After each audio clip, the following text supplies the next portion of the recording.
Dred Scott vs. Sanford by Trevor Jones.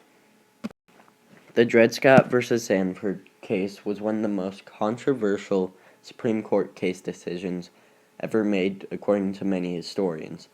The court case moved from a St. Louis court to the Supreme Court.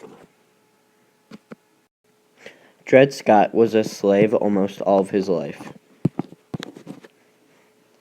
He wanted his freedom so badly that he sued for it after his first owner died, and he skipped from owner to owner. One of his owners was John Emerson. Scott died just under a year after the 13th and 14th Amendments gave him and his whole family their freedom. He died of tuberculosis.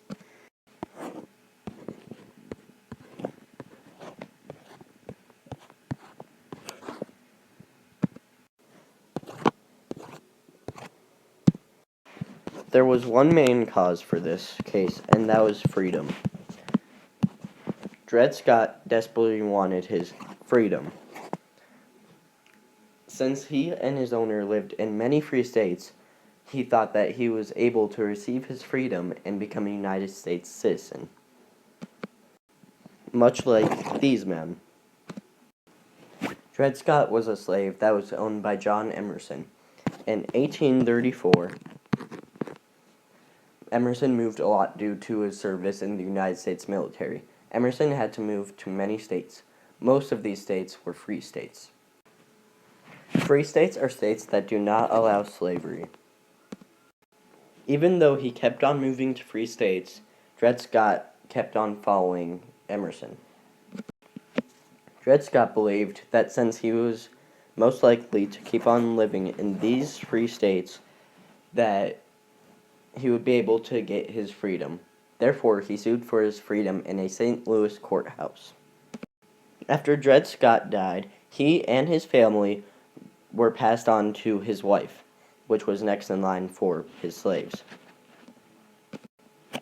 This is ultimately who Dred Scott sued for his freedom. After 9 years, the Supreme Court got hold of the case and took it under review. The controversial part was the Supreme Court's decision.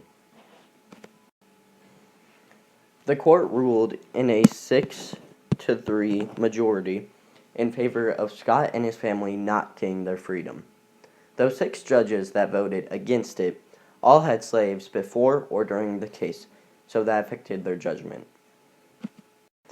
The final ruling was that since they were from African descent, they could never become United States citizens. This was later changed due to the 13th and 14th Amendment.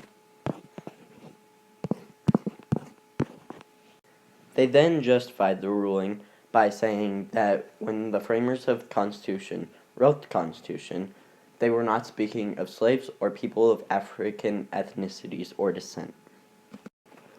The court ruled in a 6-3 favor of Scott and his family not becoming free. Many slaves were granted their freedom from this process many times before, and they got their freedom a lot faster. Scott and his family were granted their freedom a short while after a St. Louis court made them free. Since it took so long for them to get their freedom, the Supreme Court took it under judgment.